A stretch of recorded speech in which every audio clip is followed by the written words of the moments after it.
Also on World DNA, in a deepening discord between Trump and Putin amid efforts to negotiate peace between Russia and Ukraine, Donald Trump says Vladimir Putin is playing with fire. Meanwhile, Russian authorities claim to have battled a major Ukrainian drone attack overnight with at least 2 Moscow airports forced to suspend flights. We'll bring you the details on that. Let's start with the headlines.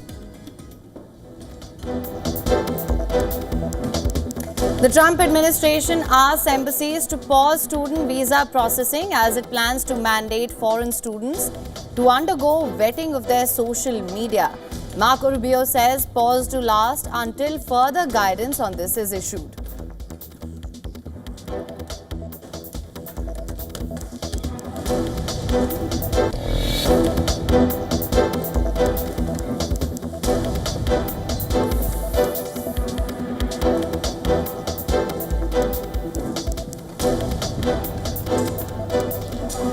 US President Donald Trump warns Vladimir Putin that he is playing with fire, taking a fresh jab at his Russian counterpart as Washington weighs new sanctions against Moscow over the Ukraine war.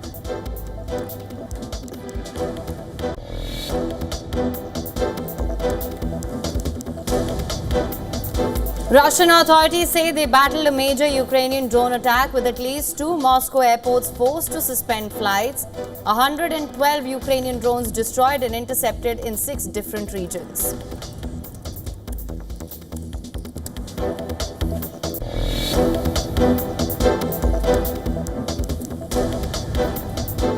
Trump says Canada could join his proposed Golden Dome missile defense system for free, but only if it becomes part of the United States. Otherwise, it would cost Canada $61 billion to be part of this system.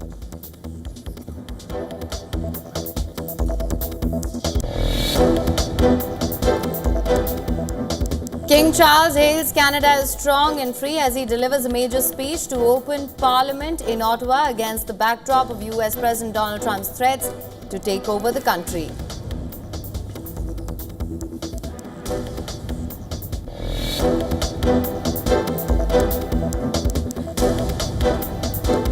Thousands of Palestinians rush into a new aid distribution center run by US-backed groups in southern Gaza, leading to chaotic scenes as Israel implements a new distribution system.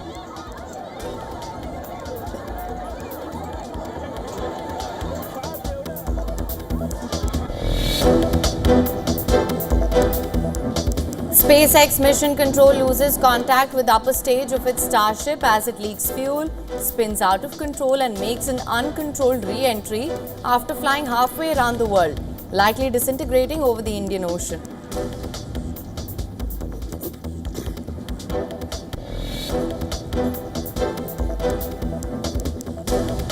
Asia markets rose following Wall Street's lead after Trump delayed EU tariffs. Japan, South Korea and Australia posted gains, while Hong Kong futures pointed slightly lower.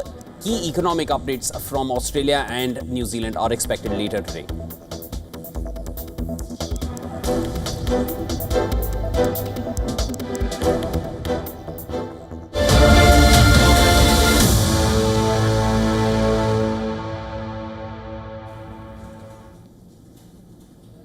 Now, Prime Minister Narendra Modi will hold a crucial Union Cabinet meeting today at his residence in New Delhi. He's also expected to chair key meetings of the Cabinet Committee on Security and Cabinet Committee on Economic Affairs. Now, the meetings come at a crucial time as the government continues to assess internal security and policy matters in the wake of the Pahalgam terror attack and military confrontations with Pakistan.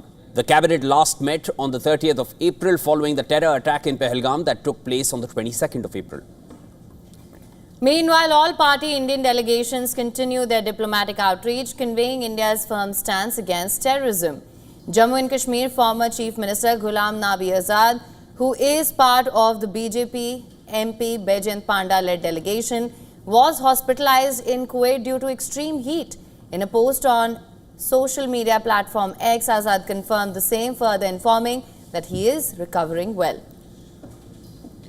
Furthermore, the Baijent Panda-led delegation reached Saudi Arabia after presenting and highlighting India's zero-tolerance policy on terrorism in Kuwait. BJP MP Ravi Shankar Prasad-led delegation concluded their visit to France, meeting French parliamentarians and officials. The multi-party delegation is now heading to Italy. Pakistan represents a challenge of medievalism, of faith supremacism, against faith equality, against democracy, and against the shared principles of a modern era. We hope that after this visit, France's powerful affirmation of this partnership between us will be translated into making Pakistan more accountable, making Pakistan pay a very heavy price for its callous, barbarous behavior. Another delegation led by DMK MP Kanimori reached Greece, where they will engage with Greek officials and parliamentarians. NCP SCP MP Supriya Sule, who is also leading an all-party delegation, while interacting with the Indian community in Johannesburg, said that it's Prime Minister Modi's wish that Operation Zindur must reach the global stage. Shiv Sena MP Shrikant Shinde, who is leading the multi-party delegations to Congo, launched a scathing attack on Pakistan, saying while India exports talent and technology to the world, Pakistan exports terrorism.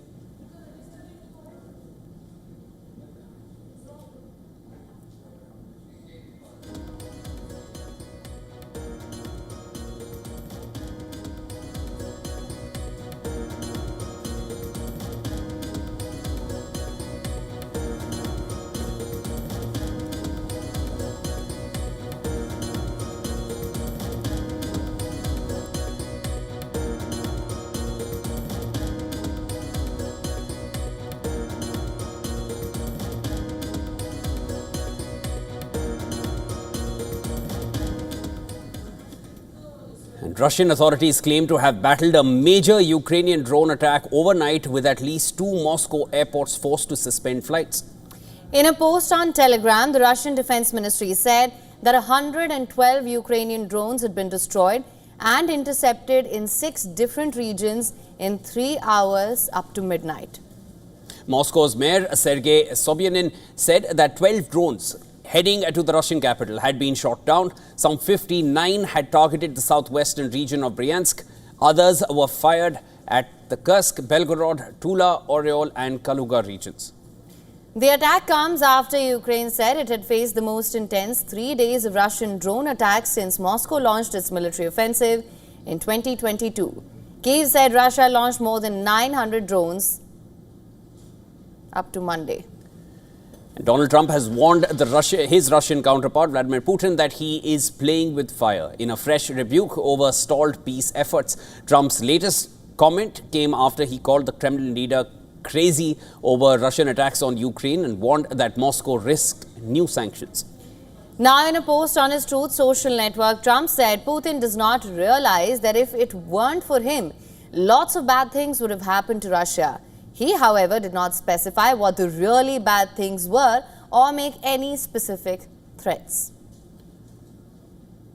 Now, this time he got a response from a top Russian security official. Dmitry Medvedev, responding to Trump, said the only truly bad thing to worry about was World War III. And tensions have escalated after US and Europe lifted range restrictions on Ukrainian missiles, or the missiles which were provided to Ukraine by its Western partners. On Monday, German Chancellor Friedrich Merz said Germany and other allies are no longer imposing any range limits on weapons delivered to Ukraine. Commenting on the remarks made by Merz, Russian Foreign Minister Sergei Lavrov said that such a decision must have been made long ago but kept a secret. He also attacked Merz. Listen to this. This statement by Mr. Merz only once again underlines the level of competence of the people who have now broken through to power in Europe. Now, Russia has begun extensive naval exercises in the Baltic Sea. The drills involve a substantial force of 20 warships, 3,000 troops and air support to boost combat readiness of Russian forces. Take a look at this next report.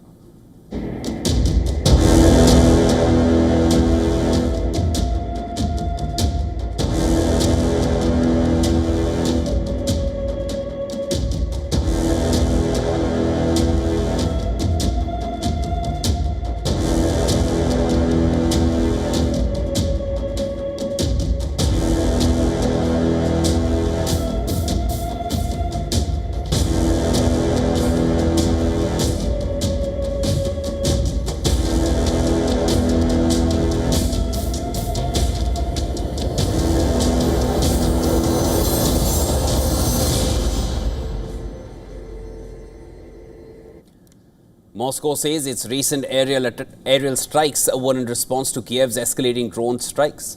Russia accuses Ukraine of targeting civilians and claims that Kyiv is deliberately trying to sabotage ongoing peace talks. Russian forces struck the Ukrainian city of Sumy and nearby districts, hitting an industrial site, hitting homes and vehicles. Ukraine's Air Force says it shot down 43 out of 60 Russian drones launched overnight.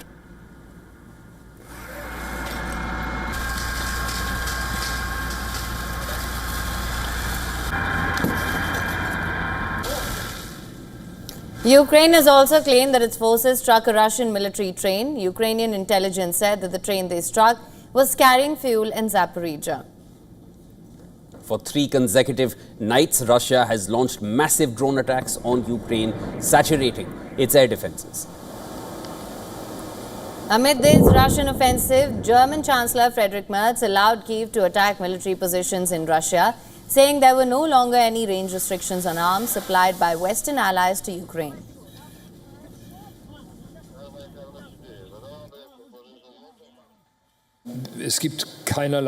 There are no longer any range restrictions on weapons delivered to Ukraine, neither from the British, nor from the French, nor from us, nor from the Americans. This means that Ukraine can now also defend itself by, for example, attacking military positions in Russia.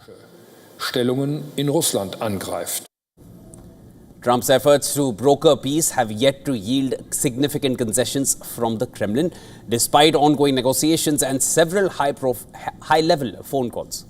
Russia's foreign ministry stated that it is continuing to draft a memorandum outlining principles for a possible peace accord, which it says will address ceasefire details and the timing of any settlement. Russia continues to work on a draft memorandum on a future peace treaty, defining a number of positions, such as the principles of settlement, the timing of a possible peace agreement, and a potential ceasefire for a certain amount of time if appropriate agreements are reached.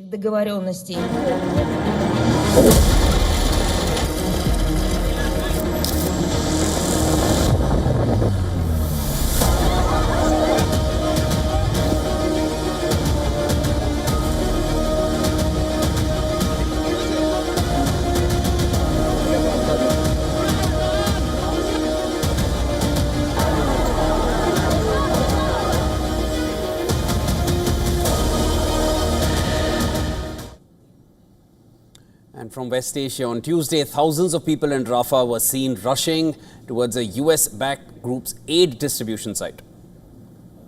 Of course, breaking lines to get their hands on the basic necessities. This disturbing scene emerged days after the partial easing of a total aid blockade on the territory that Israel had imposed since the 2nd of March, which led to severe shortages of food and medicine. United Nations called the images from the scene heartbreaking. The aid center was run by US-backed Gaza Humanitarian Foundation. US claims over 8,000 food boxes have been distributed so far, with each box feeding over 5 people for 3.5 days, totaling more than 460,000 meals. Israeli Prime Minister Benjamin Netanyahu acknowledged the loss of control momentarily, but added more aid distribution points will be set up in Gaza despite the chaos that unfolded. Well, we tried the first one. We're going to put many today. There was some loss of control momentarily. Happily, we brought it back under control. We're going to put many more of these. And the idea is basically to take away the humanitarian looting as a tool of war of Hamas, to give it to the population, eventually to have a sterile zone in the south of Gaza where the entire population can move for its own protection. He called Gaza the biggest open-air jail in the world, adding that Gazans want to leave the Palestinian territory but are unable to do so. People want to leave, but they can't. So it's the biggest open-air jail in the world. As far as we're concerned, we'll let anybody leave. If you want to leave, leave. But they can't. The conflict has been ongoing since October of 2023. Flares and explosions were seen lighting up the Gaza skyline on Tuesday. The Israeli military said its troops fired the warning shots in the was established. With conflict in the region only escalating further and civilians paying the price, when will a truce be reached? When will normalcy return to the region? Questions that remain unanswered.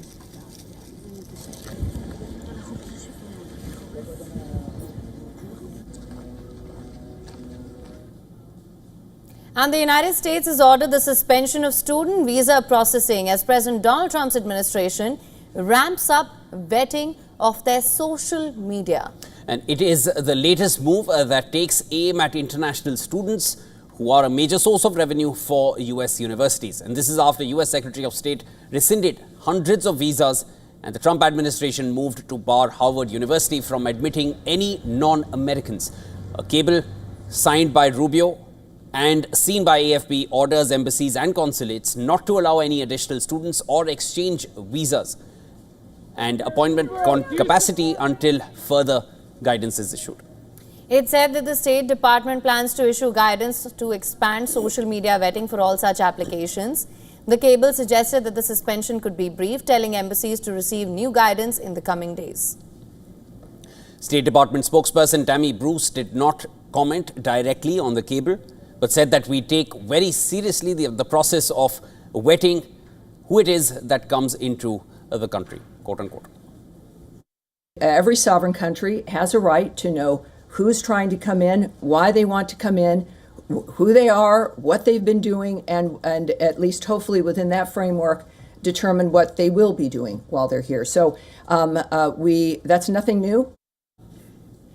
Rubio last week told a Senate hearing that he has revoked thousands of visas since Trump took office on the 20th of January and has used an obscure law that allows the Secretary of State to remove foreigners for activities deemed counter to US foreign policy interests.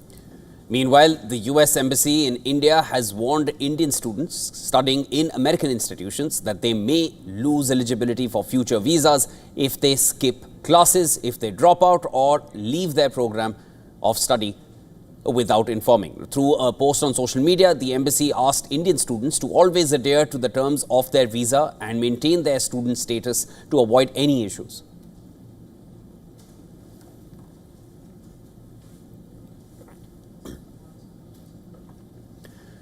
And the Indian Army has now launched humanitarian assistance and disaster relief operations in a village in India's state of Maharashtra. This after heavy rain left residents stranded in waist-deep water. The operation launched by Indian Army's Armored Corps Center and School, which is located about 20 kilometers from the village in Maharashtra. Maharashtra's Ahilyanagar launched the rescue operation after its residents were battered by days of incessant rainfall. The Indian Army swiftly deployed a medical team and an engineer detachment as part of its relief column. Following a request for assistance from the district magistrate of Ahilyanagar, civil authorities then coordinated with the Indian Army's relief column to guide them to the flood-affected village. Active operations now remain underway to assist the stranded population.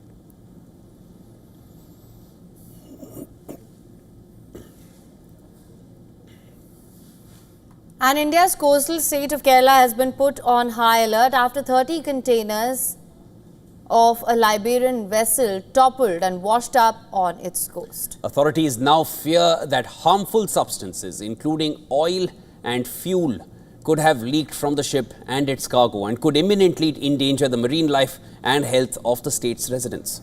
Now, it all started when the Liberian vessel MSC Elsa 3, carrying 640 containers, traveling from Visakhapatnam port to Kochi, began to tilt dangerously. The ship was about 38 nautical miles from the coast of Kerala's Kochi. It then capsized into the Arabian Sea in the early hours of Sunday due to flooding in one of its compartments.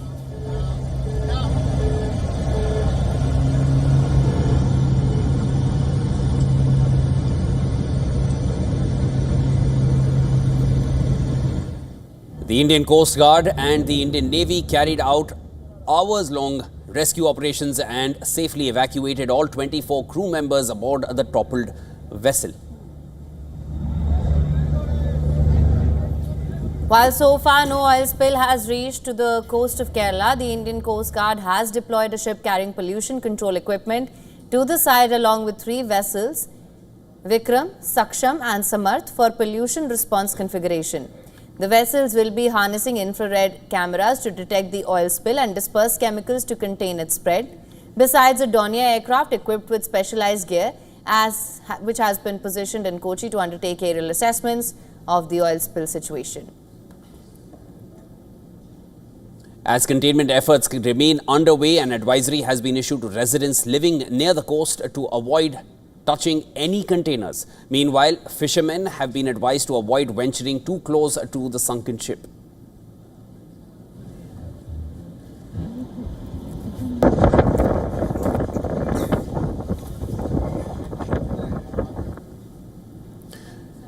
And India's Border Security Force troops have released new footage from Operation Zindur. This video shows India's targeted strikes on terror launch pads inside Pakistan on the intervening night of 9th and 10th of May. Pakistan Rangers were also seen fleeing during the Indian precision strikes. Take a look.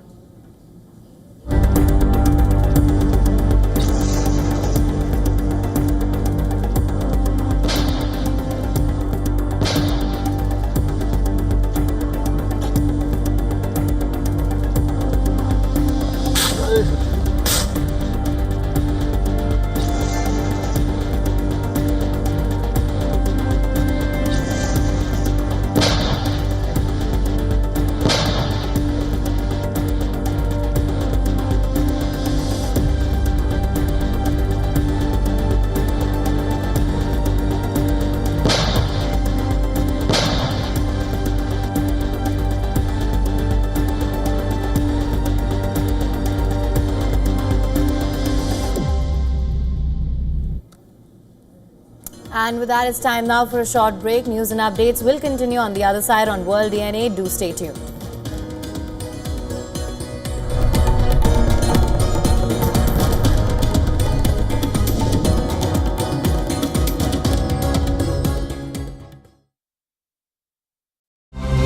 To bring the benefits of the Subhash Chandra Show to your educational institution, teachers and students, send an invitation to Juhi Jha at juhi@such.org.in.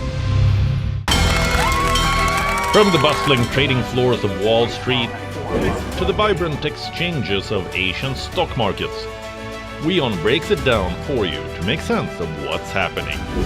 As we reveal the key factors behind events, strategic battles, and the game-changing business decisions that shape the world. We bring you all of this and more on World Business Watch.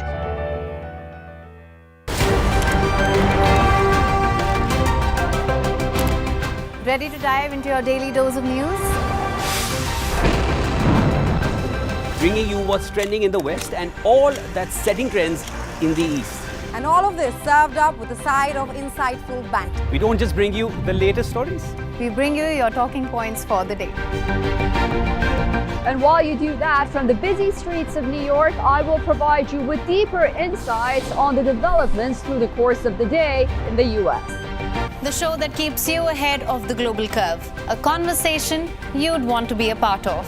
A place where news becomes an engaging exchange. We bring you stories that impact your present. This is World DNA. Join the conversation.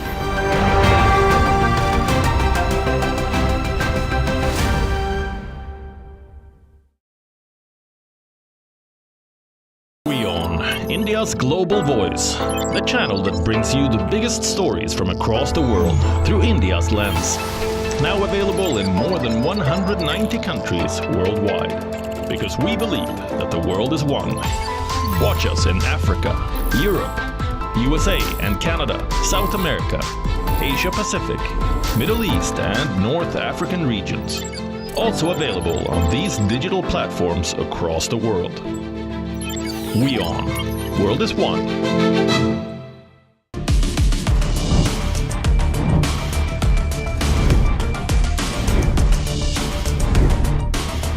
India's unprecedented diplomatic outreach to the world. Multi-party delegations expose, isolate, counter Pakistan's terror machinery as a threat to to peace-loving, development-oriented humanity.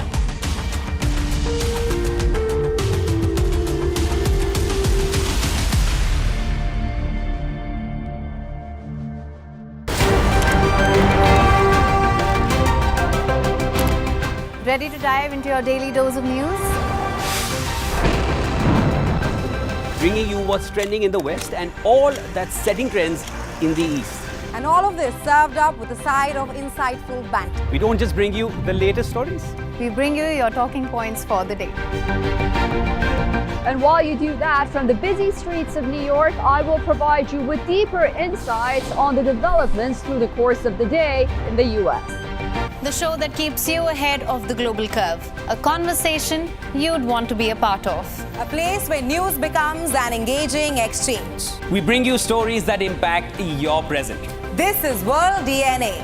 Join the conversation.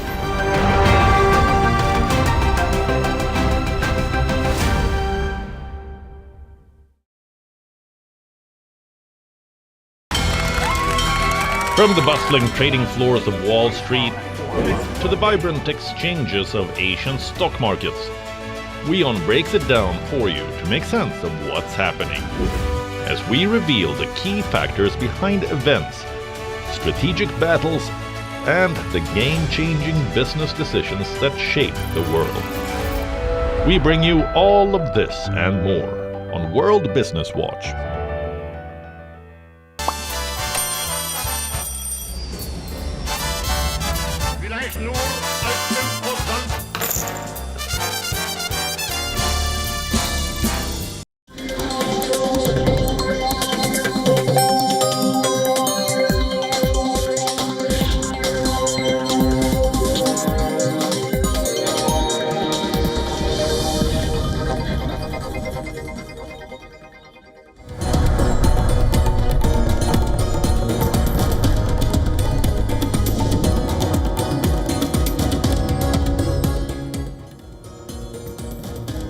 Welcome back, viewers. You're watching World DNA with Haim. I'm Shivan. Lots more to discuss. Let's start with the headlines.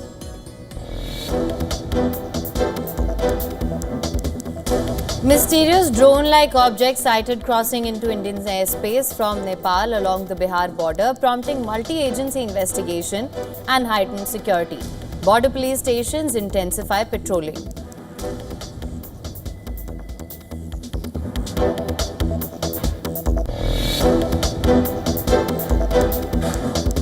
India's Defence Research Agency, DRDO, carrying out trials of indigenously developed Kaveri jet engines in Russia and planning to use it for powering Made in India long-range unmanned combat aerial vehicles.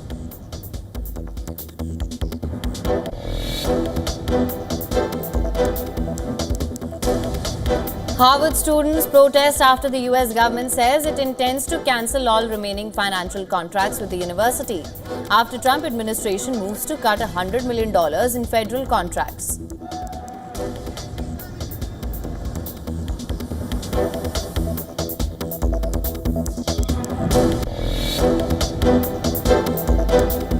Trump administration asks embassies to pause student visa processing as it plans to mandate foreign students to undergo vetting of their social media. Marco Rubio says pause is to last until further guidance is issued.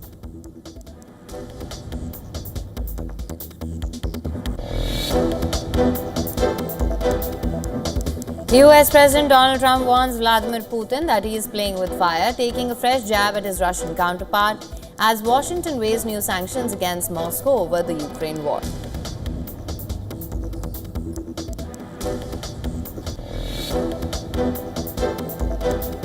Russian authorities say they battled a major Ukrainian drone attack with at least 2 Moscow airports forced to suspend flights. 112 Ukrainian drones destroyed and intercepted in 6 different regions.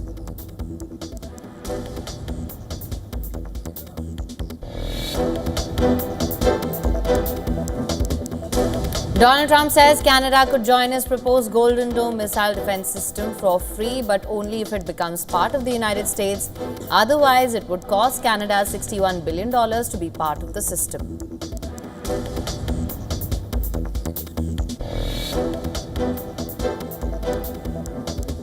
SpaceX mission control loses contact with upper stage of the Starship as it leaks fuel, spins out of control and makes an uncontrolled re-entry after flying halfway around the world, likely disintegrating over the Indian Ocean.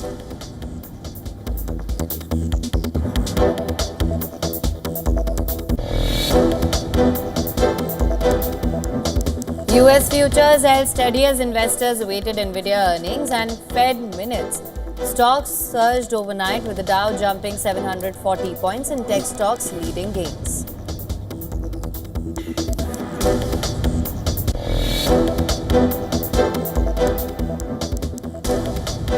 Jitesh Sharma's unbeaten 85 of 33 has helped Royal Challengers Bengaluru to reach the qualifier of the Indian Premier League.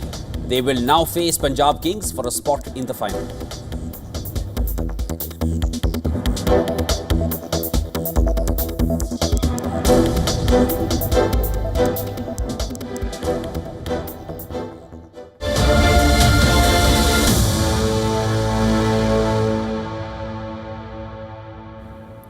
Prime Minister Narendra Modi will hold a crucial Union Cabinet meeting today at his residence in New Delhi. He is also expected to chair key meetings of the Cabinet Committee on Security and Cabinet Committee of Economic Affairs. Now, the meetings come at a crucial time as the government continues to assess internal security and policy matters in the wake of the Pahalgam terror attack and military confrontation with Pakistan. Meanwhile, all-party Indian delegation continued their diplomatic outreach, conveying India's firm stance against terrorism. Jammu and Kashmir former Chief Minister Ghulam Nabi Azad, who is part of the BJP MP Baijent Panda-led delegation, was hospitalized in Kuwait due to extreme heat. In a social media post on X, Azad confirmed the same, further informing that he is recovering well. Furthermore, the Baijent Panda-led delegation reached Saudi Arabia after presenting and highlighting India's zero-tolerance policy on terrorism in Kuwait. BJP MP Ravi Shankar Prasad-led delegation concluded their visit to France. Meeting French parliamentarians and officials, the multi-party delegation is now heading to Italy. Pakistan represents a challenge of medievalism, of faith supremacism, against faith equality, against democracy, and against the shared principles of a modern era. We hope that after this visit, France's powerful affirmation of this partnership between us will be translated into making Pakistan more accountable, making Pakistan pay a very heavy price for its callous, barbarous behavior. Another delegation led by DMK MP Kanimuri Karunanidhi reached Greece, where they will engage with Greek officials and parliamentarians. NCP SCP MP Supriya Sule, who is leading an all-party delegation while interacting with the Indian community in Johannesburg, said it's Prime Minister Modi's wish that Operation Zindur must reach the global stage. Shiv Sena MP Shrikant Shinde, who is leading multi-party delegations to Congo, launched a scathing attack on Pakistan, saying while India exports talent and technology to the world, Pakistan exports terrorism.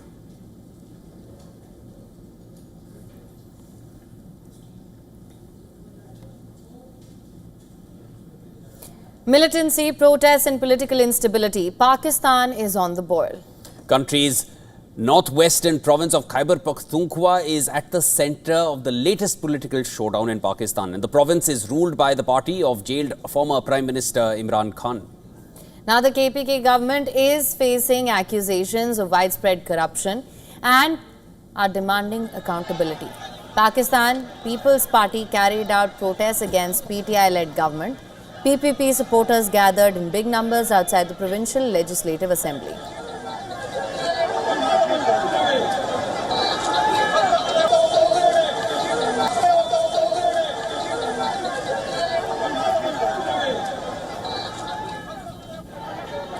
Soon the police resorted to tear gas shelling and baton charge to disperse the crowd.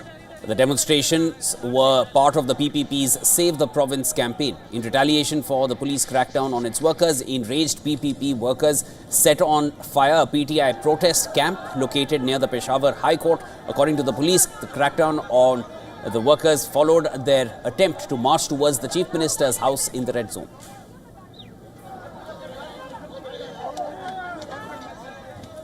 In the latest, former Prime Minister Imran Khan, who is in prison, has yet again called on his party to organize a nationwide protest demanding his release from jail.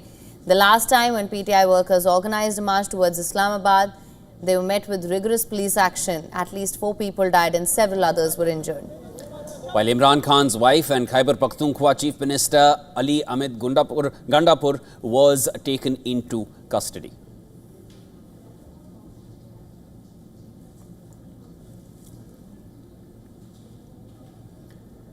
Australia now has its youngest ever senator.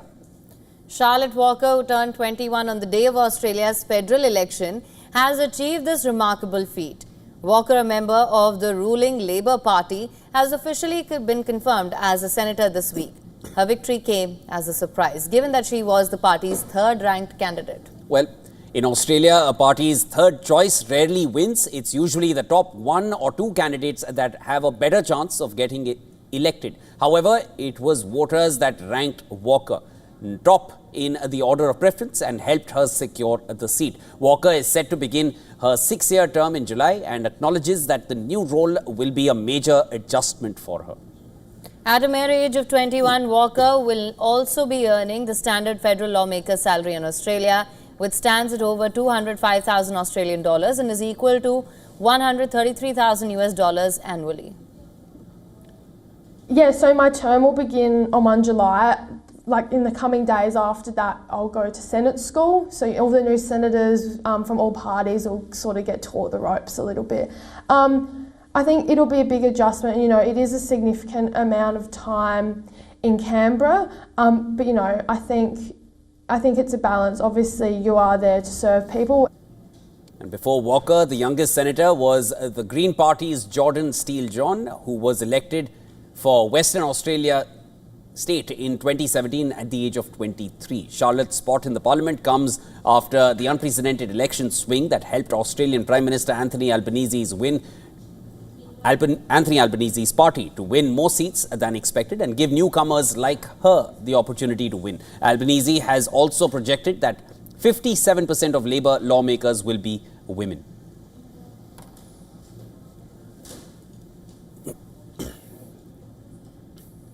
Now, SpaceX prototype Starship exploded over the Indian Ocean, marking another bumpy test flight for the rocket, central to billionaire Elon Musk's dream of colonizing Mars.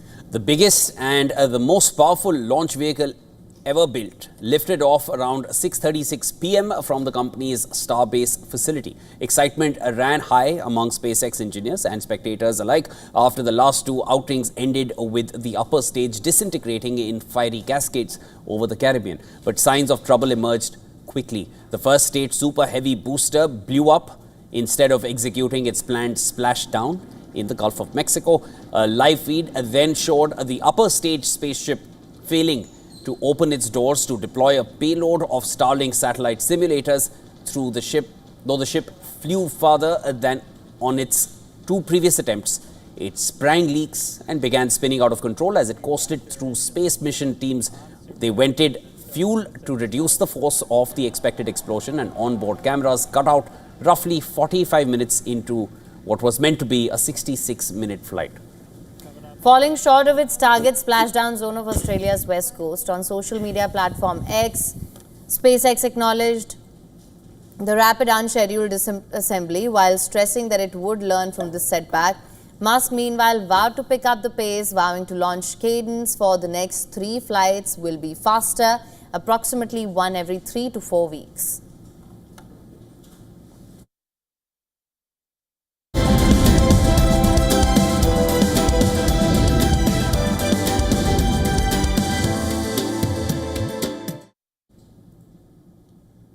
Now, the US President's family firm Trump Media and Technology Group is venturing into the fund and crypto industry. This is further blurring the lines between private and public life. There are concerns now regarding Trump's potential conflict of interest stemming from his financial stakes and what is generated from his business initiatives due to his policies as a president. In the latest, Trump media has decided to purchase Bitcoin for its treasury by selling around $1.5 billion in stock and $1 billion in convertible bonds. That's according to a Financial Times report. That comes straight out of Michael Saylor's firm's business model. Crypto rivals are always circling, and Wall Street is constantly devising new methods to ride the digital currency boom, such as enhanced ETFs, tokenized funds, and structured products. However, Michael Saylor is the beneficiary, with his strategy on Bitcoin still yielding the highest profits.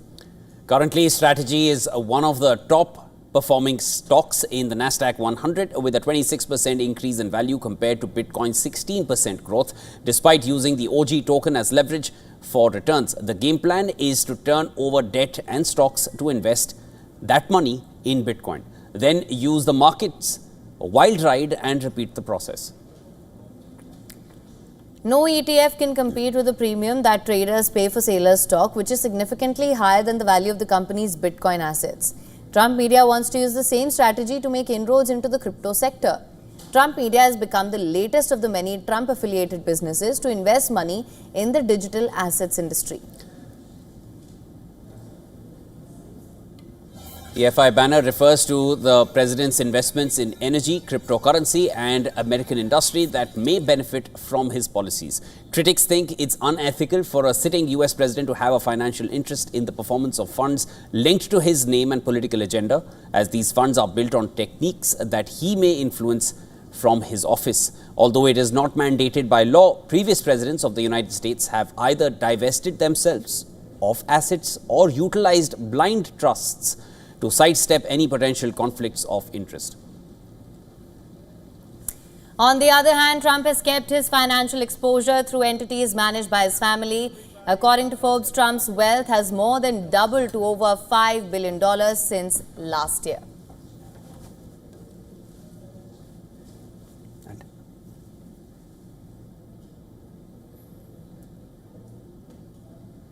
Diamonds might be known for their sparkle, but the luxury market's facing some rough cuts now. With tariffs adding a twist and new players shaking up the scene, the jewelry world is far from polished perfection. Ready to uncover how these precious stones are navigating a tricky market? Take a look at our next report. When it comes to diamonds, the saying goes, diamonds are forever. But with US tariffs putting a ring of uncertainty around the industry, even these precious stones are feeling the pinch. The US market is the sparkle hotspot, accounting for over half the global demand. But diamonds now face a 10% import duty on polished diamonds, dimming the shine for retailers and consumers alike.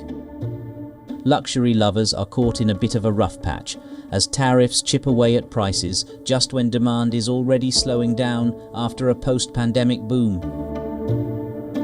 Add to that a slowdown in China's economy, and the diamond market looks less like a flawless gem and more like a cracked setting. Meanwhile, lab-grown diamonds are making quite the cut in the market, offering consumers glitter without the heavy price tag.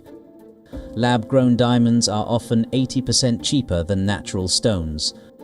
Over half of US couples recently said their engagement rings sparkle with lab-grown gems, proving the future of forever might just be lab-made. With natural diamond prices dropping nearly 60% since early 2022, industry giants are doubling down on real stones, closing their lab-grown brands to keep the focus on what they call the heart and soul of jewelry. As trade uncertainties test the strength on diamonds' appeal, the luxury sector's got to keep polishing its story to keep consumers dazzled. Because when it comes to diamonds, it's all about the lasting brilliance. Bureau Report, WION World is One.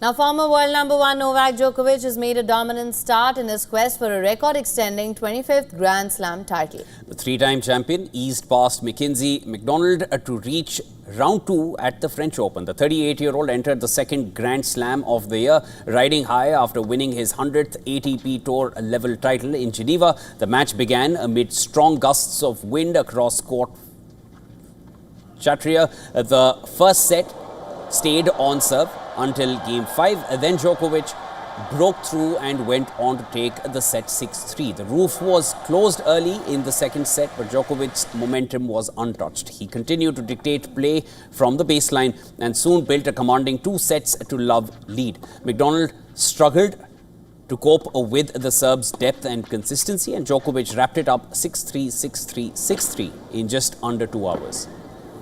With this win, Djokovic maintains a perfect record in first-round matches in Paris, having last dropped a set in an opener back in 2010 against Evgeny Korolev.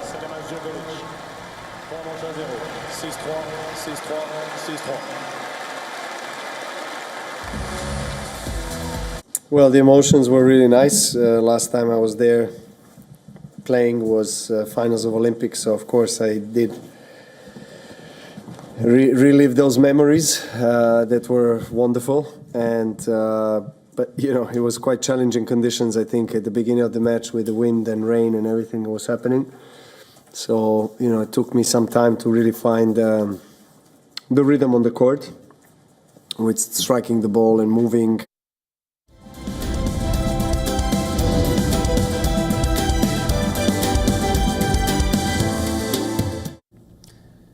Musician Kylie Minogue turns 57 today. From her early days on Australian television to becoming a global music sensation, Minogue's journey is a testament to her talent and resilience. Let's take a look at the highlights of her career. Born on the 28th of May 1968 in Melbourne, Australia, the Princess of Pop began her career as an actor, gaining fame with her role as Charlene Robinson on the soap opera Neighbours. Her transition to music was marked by the 1987 hit The Locomotion. Over the years, she has sold over 80 million records worldwide. In 2009, Kylie Minogue made her Indian music debut with the Bollywood track Jiggy Wiggy from the film Blue. The peppy number composed by A.R. Rahman showcased Minogue's global appeal and marked a rare crossover. Beyond music, the singer has made her mark in film and television with roles in Moulin Rouge and Holy Motors. She also served as a coach on The Voice UK and The Voice Australia in 2014. Well, the 57-year-old's discography boasts numerous chart toppers, including Spinning Around and All the Lovers in 2023. She released her 16th studio album titled Tension, followed by Tension 2 in 2024, featuring collaborations with artists like Sia and Tovlo. The Australian star has also been part of many controversies. In 2017, Minogue successfully opposed Kylie Jenner's attempt to trademark the name Kylie in the United States, asserting her long-standing use of the name in the entertainment industry. The legal dispute concluded with Minogue retaining the rights, underscoring her established brand identity. Currently, Minogue is captivating audiences with her 2025 Tension World Tour. The tour supporting her latest albums includes performances across Australia, Asia, Europe and North America. The tour features a blend of classic hits and new material.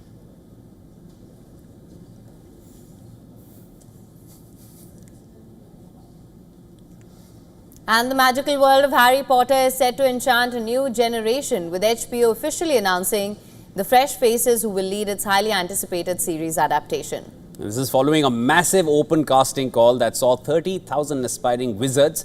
The roles of Harry Potter, Hermione Granger and Ron Weasley have been filled by Dominic McLaughlin, Arabella Stanton and Alastair Stout. Now you might recognize Dominic, the new Harry Potter, from his role in the British family comedy Grow. The new Hermione Granger, Arabella Stanton, draws on her theatrical background. She plays Matilda on the West End stage, making her no stranger to portraying young, intelligent girls. The most significant debut is arguably Alastair Stout, who will make his first major appearance in this high-profile TV reboot as Ron Weasley. HBO is banking on these newcomers to rekindle the on-screen chemistry that made Daniel Radcliffe, Emma Watson and Rupert Grint household names in the wildly successful film franchise which started in the early 2000s. The new series, now spearheaded by showrunner Francesca Gardiner and executive producer Mark Mylod, promises a faithful adaptation of J.K. Rowling's beloved books, with the author herself serving as an executive producer.